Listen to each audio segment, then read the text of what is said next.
Last time, the introduction arc of Chainsaw Man left off on a pretty bizarre note with the sudden introduction of Power. The chapters leading up to her appearance were great in establishing the central characters of Denji, Aki, and of course Makima, but Power was almost a payoff of sorts, giving us a moment to breathe after the cutting-edge tension of chapters 2, 3, and 4. With the final main character now added into the group, it's time to discuss how her role within the story influences the character dynamics and also the work culture our poor protagonist has found himself forced into. If the previous arc was a solid introduction, this arc sees to it that the reader stays buckled in for the ride. This is the Bat Devil arc and the second part of a Chainsaw Man retrospective analysis.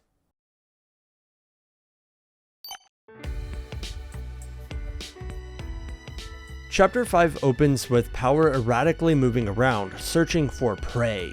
Suddenly, with a single page turn, she hits Denji on the back of the head and exclaims how much she wants something to kill. The assault typically wouldn't be warranted, but her energy is wholly welcomed because he's still busy babbling about touching a girl's chest and, in specific, Power's. At this point, his groans of desperation and whines of wanting to touch her are starting to become ever so slightly grating. She seems to not pay any mind though, and only hit him out of a thirst to kill something. She's focused on causing some bloodshed, not Denji himself. Catching a whiff of something good to smear off the face of the earth, she abandons her position to go on a hunt. The victim just so happens to be the Sea Cucumber Devil, a complete throwaway devil which, once again, utilizes human features in its disgusting design, as seen moments before Power smashes it to bits. While Denji showed some enjoyment channeled through emotional catharsis as he killed the zombified Yakuza,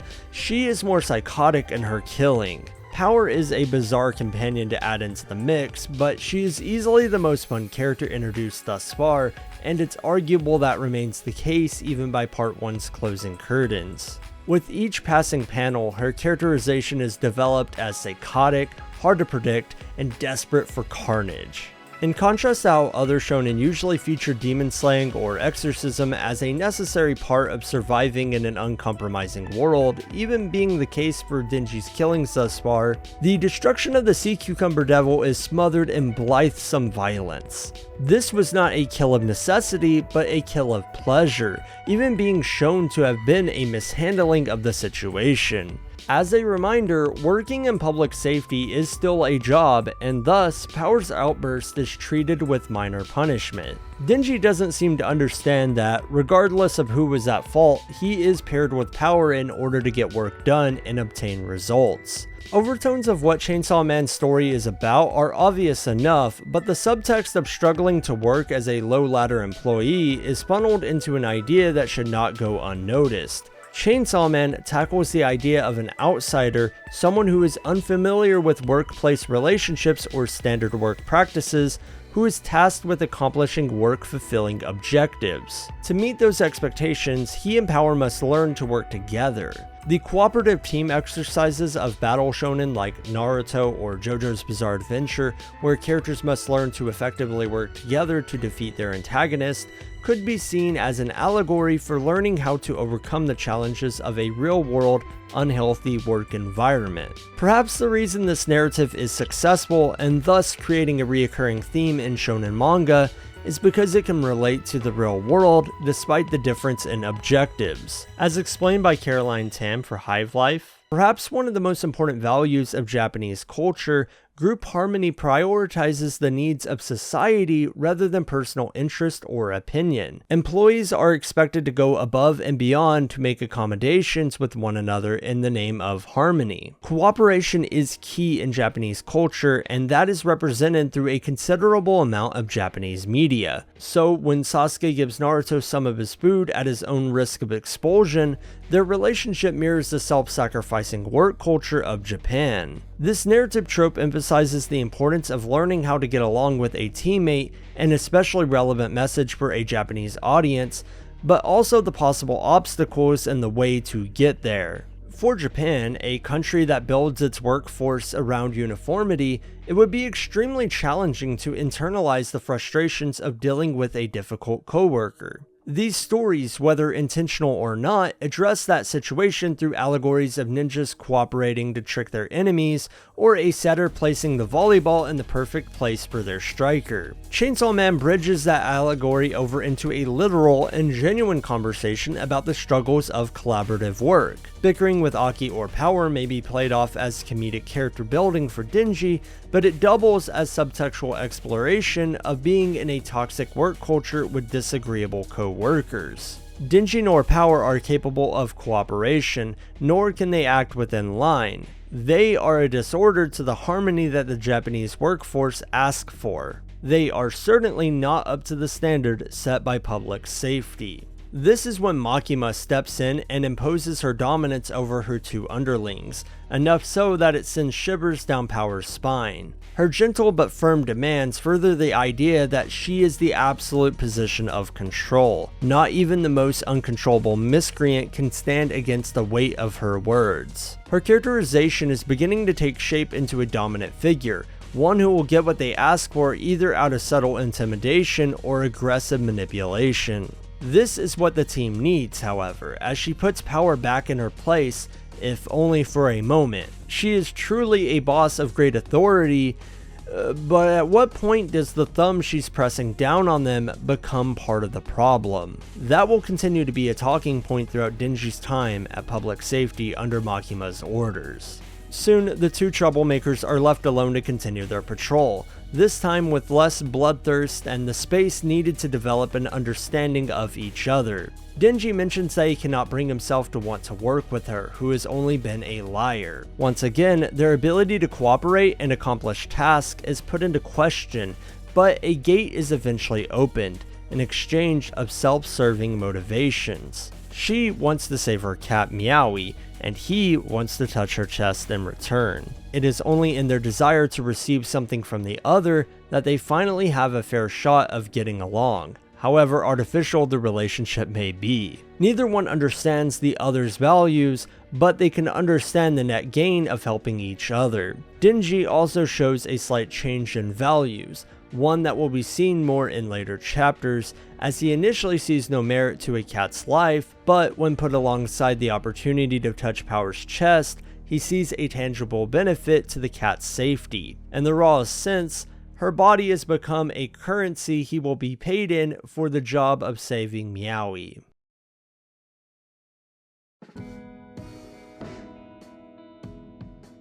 Requesting day leave for work may seem small, but it's a nice detail to remind the reader that it's impossible to simply waltz their way out of public safety. To go on this rescue mission, they must ask for permission and ride the train to their destination in their allotted time. Denji continues to stare down her chest, which is becoming a persistent annoyance, but it's here that he finally tries to find some common ground with her by initiating a conversation about Pochita. Trying to open up about what happened to Pochita, he says it's okay that he can't pet him anymore because his friend resides within his heart. Power is yet to know that Pochita has literally become his heart, so she misunderstands this as figurative, calling him foolish and pathetic for thinking someone who has died can remain within another's heart. When their personalities clash yet again, it's only Denji's focus on her chest that makes him quiet down. Any sort of friendship seems impossible, if only because she's so unbudging in her rude personality.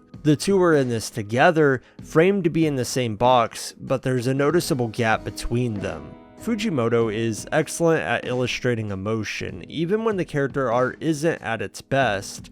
The quietness as the two awkwardly look in opposite directions fills the panel with melancholy, with the realization that Denji is still without a friend. Meanwhile, the reader is given a first-time glimpse into Makima talking with higher-ups, as well as some implications about the state of the world, the latter not mattering as much as the former. She only says as much as she needs, referring to Denji and Power as her dogs, but what's important is that she is told to train the dogs and to not get attached. She isn't the only one who sees her underlings as dogs. Clearly, a higher position in public safety requires seeing people as tools, or rather dogs, to be used for the government. It implies it was her role in public safety, the one given to her by these older men, that has shaped her way of thinking. This is only strengthened in hindsight when Kishibe refers to the government's influence over Makima in chapter 97.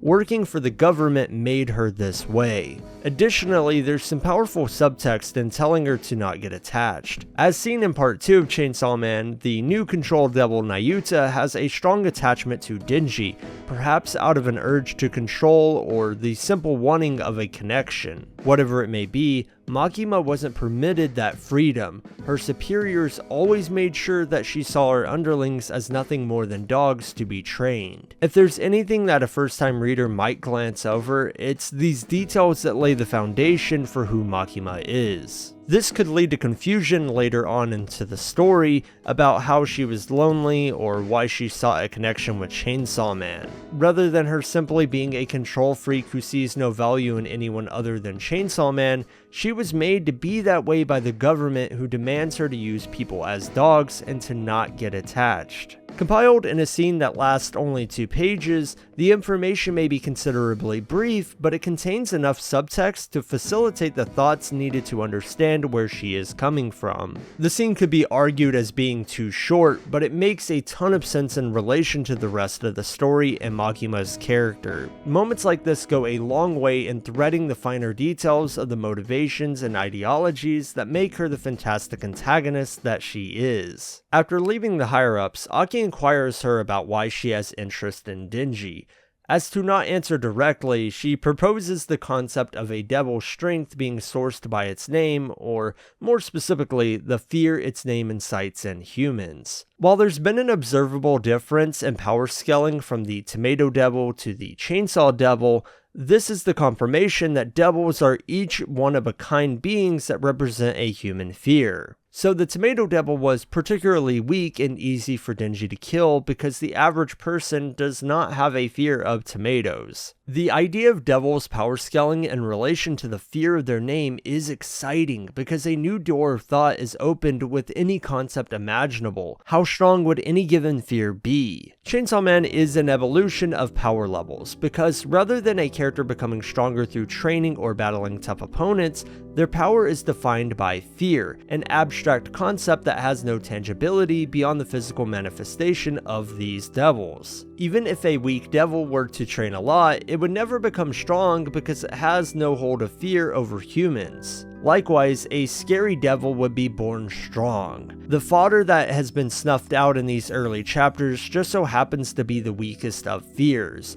The true devils that represent the most horrific parts of human existence are still hidden. That begs the reader to ponder just how scary are chainsaws. Makima alludes to the idea that the Chainsaw Devil might be very strong because of its name, and that is why she is interested in Denji, but she doesn't explain much further, leaving the true nature of his powers a mystery. Aki can't understand at all, especially when considering Denji's attempts to be friendly towards devils. Although under the hood, he is hardly trying to be friends. His only reasoning for associating with such a devil is her chest. Unsurprisingly, such a shallow connection to a person does not establish trust or understanding.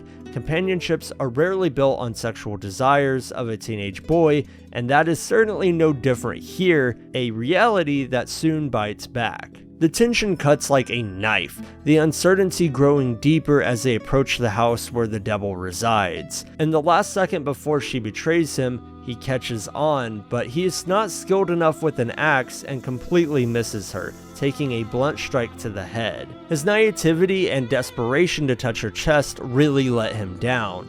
The only thing he'll be touching is the cold floor. She drags him into a dark attic where he is to be eaten by the Bat Devil in exchange for Meowy's life. Tomatoes and sea cucumbers don't make for that scary of concepts, but the Bat Devil is the first instance of a genuinely frightening devil. The previous devils were creatures.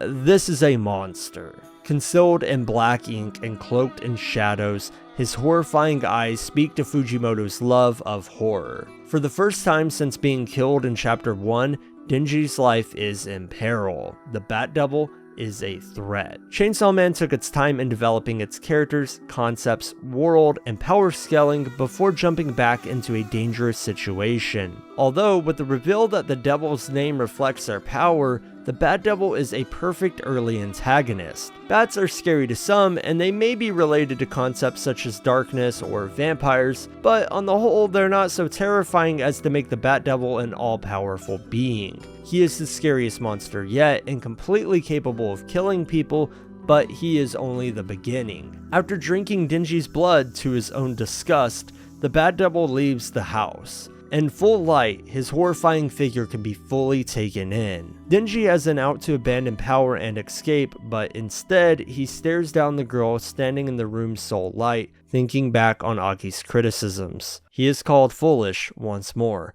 Perhaps humans can't be friends with the devil, no matter the reason, if all they're going to do is feed upon your weaknesses.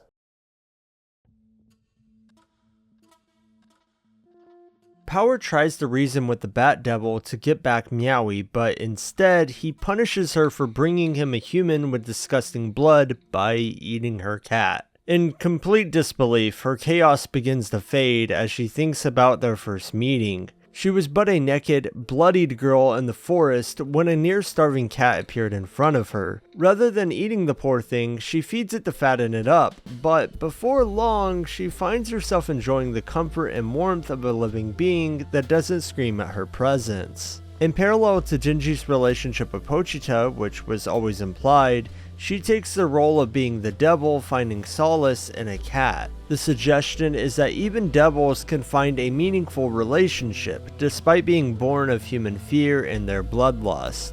Power doesn't seem to understand this feeling either, but regardless of her attachment, it's all taken away by the Bat Devil. She was willing to work alongside the Bat and eventually betray Denji, if only to save the one being that she found some kind of acceptance in. The Bat Devil steals Meowy away again.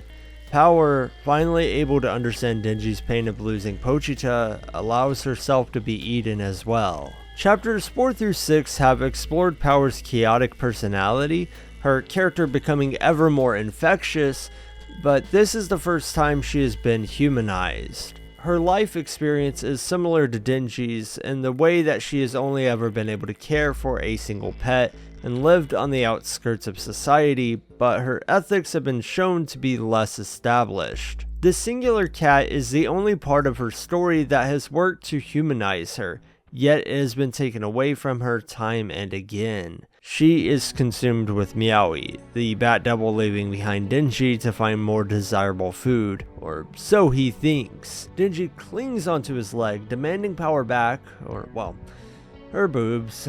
Once again, his persistence of trying to touch her chest is getting a tad annoying. Yet, despite what he says, his inner monologue shows a more empathetic side to his actions. He recalls a memory of Pochita going missing and how he found relief in his friend's safety. Initially, he couldn't understand why she would care for a cat so much, but through witnessing her losing Meowy, he tries to save the two. If anything, the remark about her chest is comedic, and yes, that's what he wants out of this exchange, but he's thinking of her feelings too. He is slowly developing a sense of emotional intelligence. That's what brings him to fight this ugly monster, the small amount of empathy he manages to muster up. At the end of the day, his motivation is to touch her, and that motivation might overshadow his consideration of her feelings, which get drowned out in a sea of libido and action, but he also knows what it feels like to lose someone you care about. Denji is easy to boil down to his most childish urges, but they aren't mutually exclusive to his more nuanced layers, ones that drive him to turn into Chainsaw Man and slice up this oversized bat. The slaughterfest that bookended Chapter 1 was a display of Denji's aggression and Fujimoto's ability to draw cutthroat violence. After an entire volume of waiting, Chapter 8 is a full 20 pages of intense action. Denji hacks off the Bat Devil's arm and cuts right into a building, right before yelling at a girl to get out of there. The Bat Devil is confused by his concern for a human and reason for fighting him, considering he was left alive. What he couldn't foresee is Denji's motivation being as simple as touching the girl inside his belly, a motivation strong enough to plow him right through a solid wall, tumbling out into the street below. Still not fully comprehending the situation, he throws a car at Denji with a human passenger, but it just so happens his opponent doesn't care about men in the same way he does women.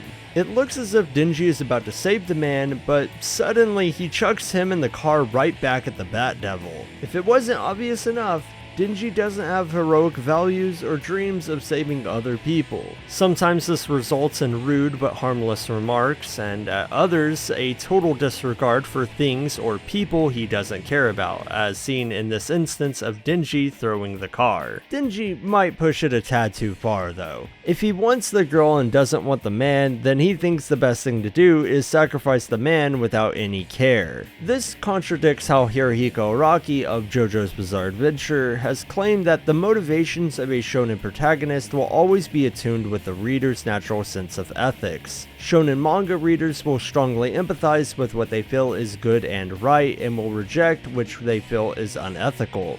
Denji is not the most ethical of characters, but it's in what Araki has to say about successful protagonists written in this style that matters the most. He says writing this way requires skillful technique for a mangaka to win over the readers, and that main characters should have weaknesses or faults or more human desires. Denji is not a hero written to be virtuous, but he has many shortcomings as a person because of his human desires that makes him less offensive to an audience who typically likes to cheer for good guys. Yes, his discard for the man's life is almost appalling and certainly shocking for a Shonen Jump protagonist, but it does make sense within the context of his character. In throwing the man towards near certain death, Denji may seem evil or at least morally corrupt, but that isn't the point in his decision. With all that he has experienced so far, he has not had a single good male role model in his life. His dad left him with crippling debt, the debt collectors treated him like trash, and Aki is possibly the most aggressive person he's had to work with. In short, he does not have any good male relationships, nor does he desire to make those kinds of relationships. Thus, he can't see the value in this man's life, much like how he struggled to understand why Power cared so much about a cat. He is in the process of learning how to empathize with and care about others, a process that is very slow for him and requires more life experience, but he is not simply evil because he wasn't taught basic human morals. The Bat Devil can't recover from this either. He blows Denji away and tries to eat the man to heal, but those gnarly chainsaw engines continue to rev, fueled by nothing but the ferocity of his lust. The desire to touch a chest isn't a simple passive thought or a comedic joke. Denji is seriously willing to die to continue enjoying the pleasures of his new life. His chainsaw runs up the Bat Devil's arm, aiming to kill. Before the chapter can end, Fujimoto lets loose with one of his most impressive pieces yet, a double-page spread, organs flooding the page, and a dynamic kill pose for Denji. Chainsaw Man has officially become one of the coolest, most visceral manga to ever touch the pages of Weekly Shonen Jump. This chapter sets a precedent for the series moving forward. Battles do not last for long. Denji can violently hack and slash his enemies without hesitation, and his chainsaws are a perfect weapon to deliver such brutality.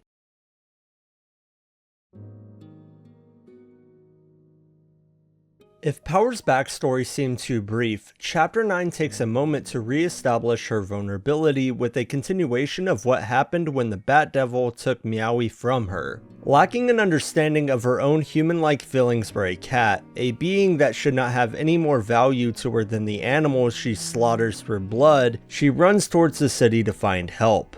The taste, smell, death, blood itself is something that should inspire nothing but Power's carnage, yet it was Meowy that showed her the blood of an affectionate creature can be warm. While her backstory may be simple, Power's affinity for Meowy reveals a more complex, empathetic side of devils. Rather than the feelingless monsters that have been seen thus far, devils are capable of emotional attachments, love, and compassion. Nothing stopped Power from killing the cat for blood or abandoning it when the Bat Devil held it hostage. Instead, she left the countryside forest at her own risk of being captured, which is exactly what happened. This may be a simple backstory, sure, but it still contributes to a greater understanding of devils and their human qualities, as well as humanizing Power. Nonetheless, Denji saved the two from their consumer, if only to state his desperation to touch her chest. Although the subtle gesturing of his face when she says sorry for deceiving him, and again when she says she'll let him touch her chest, suggests that he wasn't truly confident she would allow it. With the realization that he will actually be rewarded with her chest, he lets out an excited cheer. He's immediately shut up though when his arm is completely detached by possibly the most hideous devil yet, the Leech Devil. While some devil designs are freaky and others are cool, this design is simply disgusting. Although she mentions that she is the Bat Devil's girlfriend, and that's one of the only early indications of interpersonal relationships between devils. She is absolutely disgusting on the inside as well though, as she admits to thinking Denji is cute enough to let him go despite what he did to her boyfriend. Denji's stand against her is to be expected, especially since he hasn't gotten his reward yet, but what sells his determination is his state of being. A lack of sufficient blood to turn into Chainsaw Man, only half of a chainsaw to use as a weapon, and a missing forearm. Yet he still dives headfirst into battle. He is truly willing to die to continue living. He fights with grit and doesn't cry, he just blindly jumps into whatever bloodbath he has to.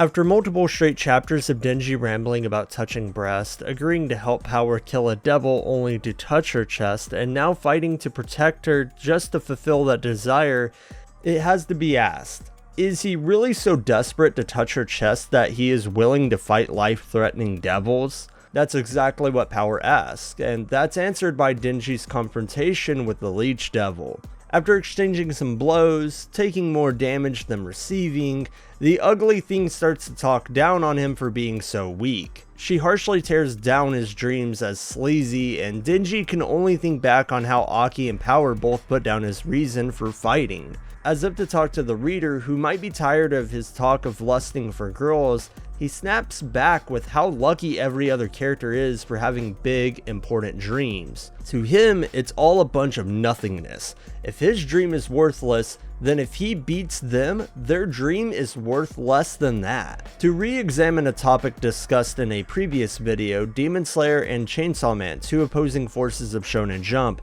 the protagonist of Demon Slayer, Tanjiro, represents the most common, basic formula for character motivation seen within Battle Shonen. He wants to put an end to the suffering caused by demons, to protect his only surviving family member and little sister, Nezuko, and to defeat the villain who caused the deaths of his family. As said in that video, the hook of Demon Slayer is that it takes the shonen trope of protecting one's family and friends and embodies it all in Nezuko's safety. Tanjiro has already lost most of his family, and as such, protecting Nezuko is his last hope. It takes a fairly standard idea of protecting your loved ones and gives it an emotional oomph. An endearing character with a lot of love is crafted within his selfless motivation, a character that is easy to emotionally sympathize with and root for. There are not endless layers to his character and his flaws are minimal, which might make him seem boring, but those attributes would not contribute to the point of his character, only serving to be distractions from what matters. Denji is not Tanjiro, and he is not the average shonen protagonist either. That can be seen as a good or bad thing to varying degrees, depending on a reader's own values, interest, and taste in character writing. Where an annoyance with Denji's repetitive, juvenile juvenile motivations of lust might turn some away, a disinterest in the standard might bloom engagement within his character. Dreams of touching a girl, or to go back further, eating bread with jam is as serious to Denji as any kind of motivation for revenge, saving someone, or becoming the best at something. For those readers that do not want to engage with his motivations, and understandably so, Denji's declaration of a dream battle is a confrontation of expectations. It's speaking to an audience that thinks his motivations are also worthless, or at least not as sympathetic as other characters, and he is saying that his dreams are not beneath those of a character like Tanjiro or other beloved shonen protagonists. Surely enough, however, he talks big, but he's running on fumes and is almost certain to be handed his first major loss. He does not win the dream battle and is nearly killed for it. Just in the nick of time, Fujimoto comes through with one of the coolest page turns of the manga thus far. A massive hand in the shape of a fox jester covers the page, framing the leech devil within its clutches before the turn of the page reveals Aki and a massive fox devil devouring it, just barely saving Denji. This is easily the coolest and most inventive use of a devil yet, especially if not including the chainsaw devil. These are the kinds of pages that make the most sense with either a physical volume or digital double page readers. Reading it one page at a time seems like a complete waste of excellent spreads and fun page turns like this. With a smile, the Fox Devil swallows the Leech Devil and leaves, the battle coming to a bloody and sudden conclusion. Finally arriving at the scene, Aki walks his way over with the introduction of 3 new characters that become relevant during the next major arc. These characters give a small taste of what it's like to work in public safety, confirming the extermination of devils, evacuating survivors, listening to seniors, debriefing coworkers. There's a lot of work to be done in the aftermath of Denji's dream battle.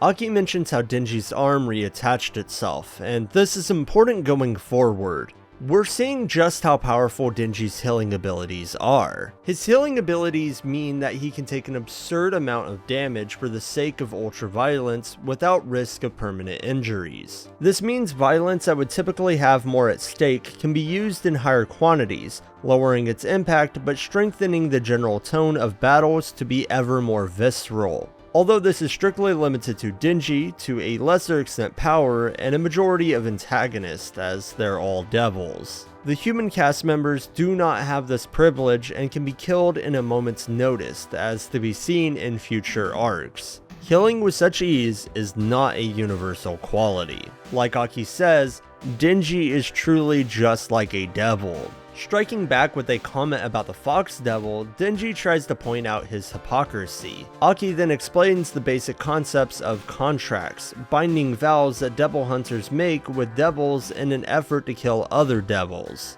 Denji made a contract with Pochita in chapter 1, but this is the full introduction into how contracts are used in public safety. While contracts can take many forms, most involve some sort of summoning, and these contracts play on other shonen stories, such as Naruto, where characters can summon a wide variety of beasts to fight alongside them, or JRPGs, where summoning is often a core mechanic of the game's combat. Instead of using replenishable chakra or some sort of magic gauge, the contract determines what the user must exchange. In Aki's case, he feeds the devil his own skin or various other parts of his body in exchange for summoning it to consume other devils. Not only are contracts a high risk, high reward ability, they help keep the relationships between devil hunters and devils in a balance, a sort of song and dance that operates on an agreement, not friendship.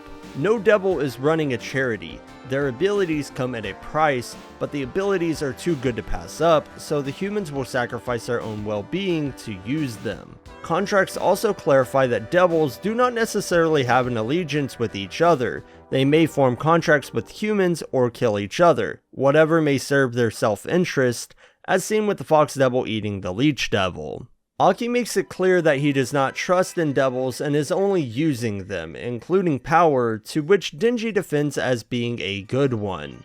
Being the one of reason, Aki explains how he knows of Power's betrayal of Denji. She can't possibly be a good one if she tried to kill him. Only being led further down a path of confusion, he cannot understand why Denji continues to sympathize with devils. However, he thinks back on the people that have been helped by Denji thus far, as well as the man in the car that Denji nearly killed. He may be difficult to work with, but he's not a complete lost cause. During this entire exchange, Fujimoto has been utilizing visual storytelling. Denji wakes up in a hospital with Aki slowly and calmly peeling an apple. He has been waiting, intending to talk with him. As he converses with Denji, he perfectly makes a plate of apple bunnies and eventually sets them down as a bargaining chip. Denji reaches out to grab them, but Aki pulls them back. While he thinks about the survivors, Denji reaches even further to get the apples. Aki says they won't report to the higher-ups about the incident and will overlook it this once, so long as Denji does what he tells him to do. He moves the plate towards Denji. This is Aki's compromise, and the apples represent their push and pull relationship. He is willing to let Denji have the apples and to continue living his current life, if he just starts listening to authority. To return to the discussion of work culture, Aki is now using a different method to find the harmony necessary for getting along with Denji. If pushing him up against the wall or beating him doesn't work, maybe establishing a healthy communication through compromise will. Denji needs to be worked with, not worked against, if there is any hope for this team's future. While not quite the most elegant of responses, Denji finally concedes and agrees to keep what Aki asks of him in mind, taking the first bite of his apple bunny. As he stuffs his face, he declares that, despite his goals being less than substantial and his dreams being less than wholesome, he will take this job just as seriously as everyone else. Aki, having finally broken through to Denji, silently nods,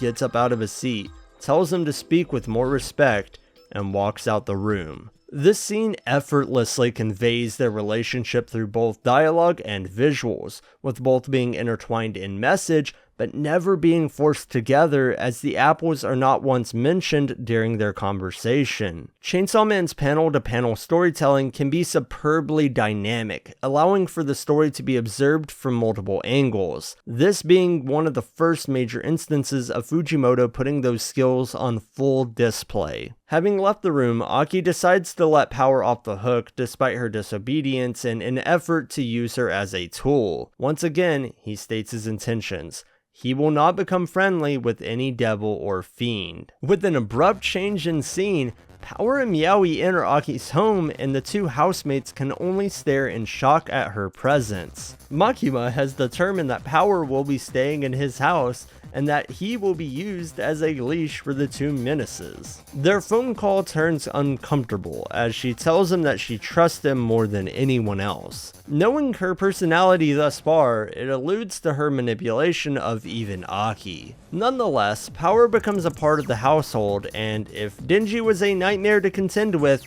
she is the rudest awakening possible. In particular, her discard of vegetables and Denji's angry response, knowing the value of food and the work it takes to cultivate it, is quite humorous. Denji may have been loud during his bath, but at least he bathed, and he may have fallen asleep on the toilet, but at least he flushed afterwards. Gross, loud, brash, and rude, her personality does liven things up a bit. If there were ever a misfit child who does not know how to live a normal human life, it's certainly this creature born of the forest. For once, Denji and Aki's source of annoyance isn't each other.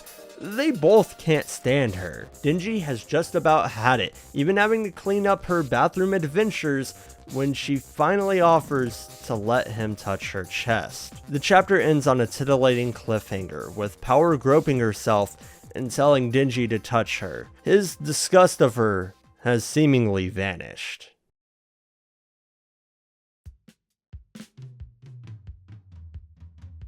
After 8 previous chapters, almost an entire volume's worth of Denji begging and pleading to touch a girl's chest, Chapter 12 answers his lust in a way that recontextualizes the non-stop annoyance of his libido. Power gives him 3 squeezes, and after an uncomfortable and clumsy first touch, breast pads fall out of Power's chest, suddenly making her size much smaller. Denji looks onward in silence.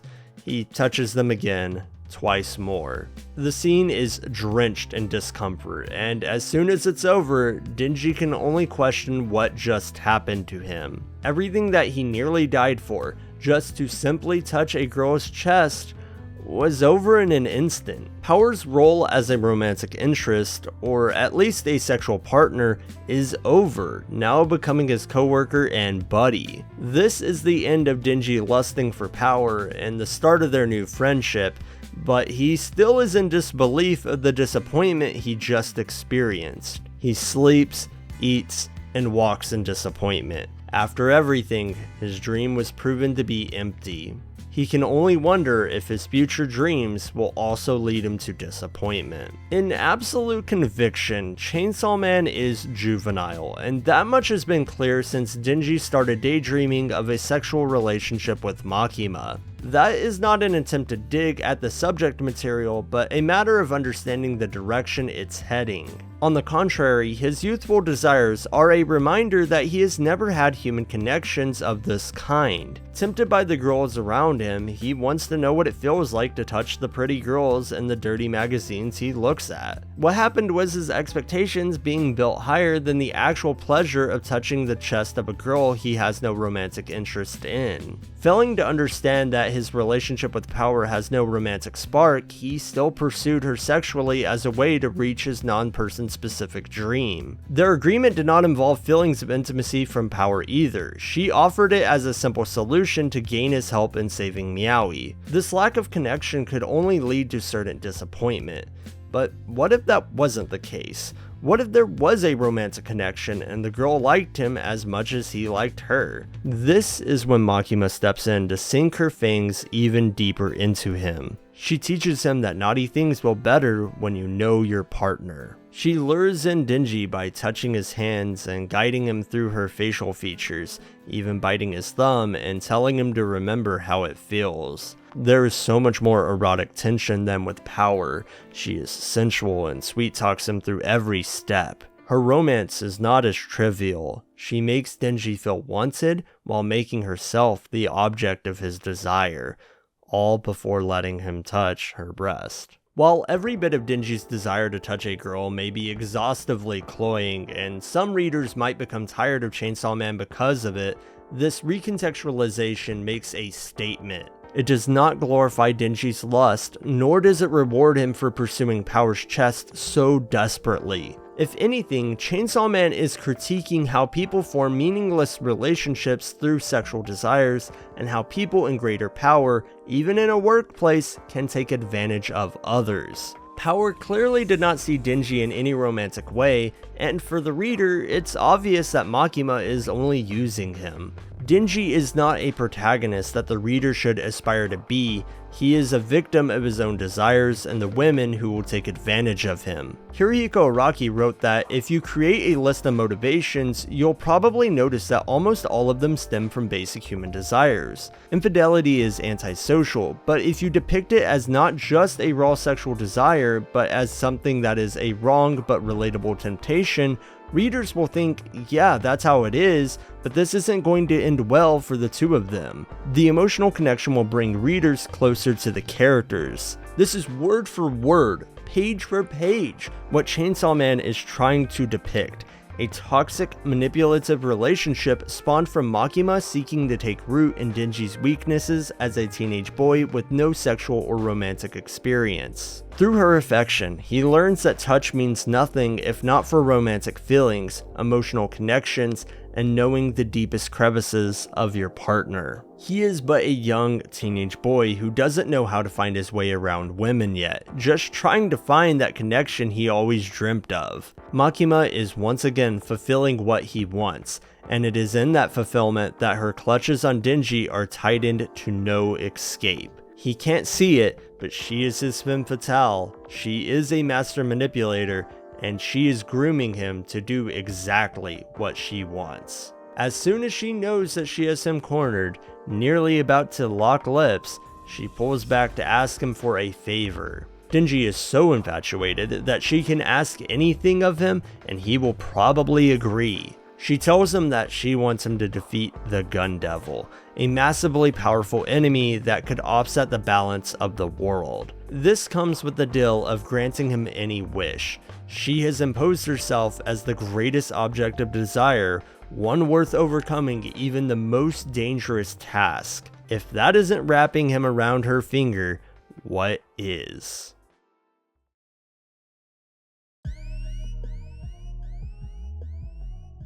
If it wasn't obvious, I don't particularly love this arc of Chainsaw Man. It's good, of course, and there's plenty of things I like about it, much of which I pointed out in this analysis, but I can't deny how grating Denji can be at times. I love the direction it takes at the end, but it takes an entire arc and a good handful of chapters for it to pay off. Still, this was an important arc for introducing power and pushing Denji's character forward, and starting with the next arc, the series dramatically ramps up in quality. Hopefully, we'll get a chance to talk about that next time.